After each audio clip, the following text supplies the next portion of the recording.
న్యూజిలాండ్లో జాతి విద్వేషం పడగ విప్పింది. మసీదుల్లో శుక్రవారం ప్రార్థనలకు వచ్చిన వలసదారులు శరణార్థుల్ని లక్ష్యంగా చేసుకుని ఓ దుండగుడు జరిపిన కాల్పుల్లో 49 మంది ప్రాణాలు కోల్పోగా 20 మంది తీవ్రంగా గాయపడ్డారు. ఈ ఘటనలో పోలీసులు ఓ మహిళ సహా 4 అనుమానితుల్ని అదుపులోకి తీసుకోగా ఒకరిపై హత్యాయత్నం మోపారు. అటు ఈ ఘటన నుంచి బంగ్లాదేశ్ క్రికెట్ జట్టు సభ్యులు త్రుటిలో ప్రాణాపాయం నుంచి తప్పించుకున్నారు. కనువిందు చేసే ప్రకృతి అందాలతో ప్రశాంత వాతావరణానికి మారుపేరైన న్యూజిలాండ్ ఎప్పుడూ చూడని నరమేధంతో ఒక్కసారిగా ఉలిక్కిపడింది. క్రైస్ట్ చర్చిలోని 2 మసీదుల్లో ఓ జాతి విద్వేషకుడు జరిపిన కాల్పుల్లో 49 మంది ప్రాణాలు కోల్పోయారు. మొదట సెంట్రల్ క్రైస్ట్ చర్చిలోని అల్నూర్ మసీదుకు చేరుకున్న దుండగుడు కనిపించిన వారినల్లా కాల్చి చంపాడు. మసీదు ప్రవేశ ద్వారం నుంచే కాల్పులు ప్రారంభించిన నరహంతకుడు అక్కడి వారిపై తోటాల వర్షం కురిపించాడు. మసీదు నుంచి బయటకు వచ్చి వెళ్లిపోతూ రోడ్డు మీద కనిపించిన వారిపై కూడా కాల్పులు జరిపాడు. ఈ ఘటనలో సుమారు 40 మంది ప్రాణాలు కోల్పోయారు. అనంతరం లిన్వుడ్లోని మరో మసీదుకు చేరుకుని అక్కడ కూడా విచక్షణారహితంగా కాల్పులకు తెగబడ్డాడు. ఒంటి నిండా ఆయుధాలతో ఉన్న ఓ వ్యక్తి మసీదులోకి చొరబడి కాల్పులకు తెగబడినట్లు ప్రత్యక్ష సాక్షులు తెలిపారు. లిన్వుడ్ మసీదులో జరిగిన కాల్పుల్లో 10 మంది చనిపోయారు. 2 ఘటనల్లో 20 మంది తీవ్రంగా గాయపడ్డారు. కాల్పులు జరిగిన వెంటనే ఆయా ప్రాంతాలను పూర్తిగా తమ ఆధీనంలోకి తీసుకున్న పోలీసులు 3 పురుషులు ఓ మహిళను అదుపులోకి తీసుకున్నారు. వీరిని విచారిస్తున్నారు. వీరిలో ఒకరిపై హత్యాయత్నం కేసు నమోదు చేశారు. కాల్పులు జరిగిన ప్రాంతంలో పెద్ద మొత్తంలో ఐఈడీలు, ఇతర మందుగుండు సామగ్రి నింపిన వాహనాలను గుర్తించిన పోలీసులు వాటిని నిర్వీర్యం చేశారు. క్షతగాత్రుల్లో ఎక్కువ మంది వలసదారులు, శరణార్థులే ఉన్నట్లు సమాచారం.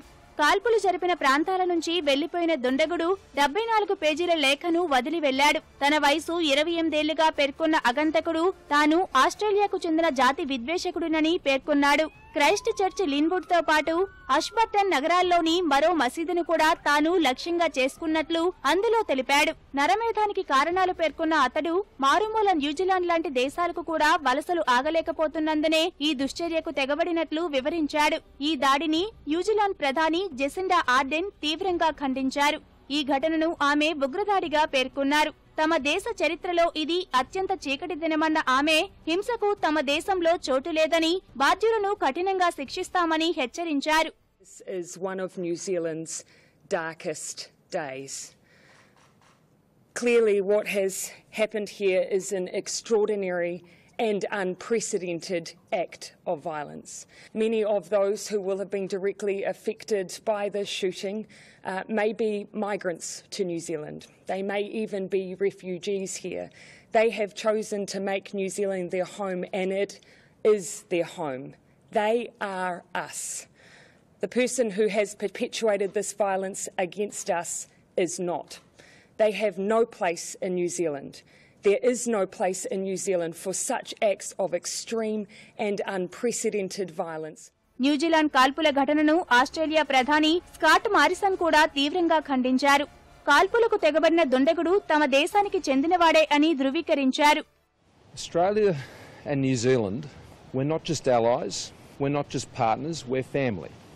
And as family members with our New Zealand cousins today, we grieve, we are shocked, we are appalled, we are outraged, and we stand here and condemn absolutely the attack that occurred today by an extremist, right-wing, violent terrorist that has taken the lives, stolen the lives. మరోవైపు New Zealand పర్యటనలో ఉన్న Bangladesh cricket బృందం కాల్పుల ఘటన నుంచి త్రుటిలో బయటపడింది. Christ చర్చిలో ప్రార్థనలకు బయలుదేరిన జట్టు సభ్యులు ఇంకా బస్సు దిగకముందే కాల్పులు జరిగాయి. అప్పటికి బస్సు దిగకపోవడంతో వారు ప్రాణాపాయం నుంచి తప్పించుకున్నారు. అనంతరం బంగ్లా క్రికెట్ జట్టు సభ్యులను హోటల్కు తరలించారు. ఈ ఘటనతో క్రికెటర్లు భయపడిపోయారని బంగ్లాదేశ్ క్రికెటర్ తమీమ్ ఇక్బాల్ ట్విట్టర్లో పోస్టు చేశారు. కాల్పుల ఘటనతో న్యూజిలాండ్తో శనివారం నుంచి జరగాల్సిన 3వ టెస్టు సహా మొత్తం పర్యటన రద్దయింది.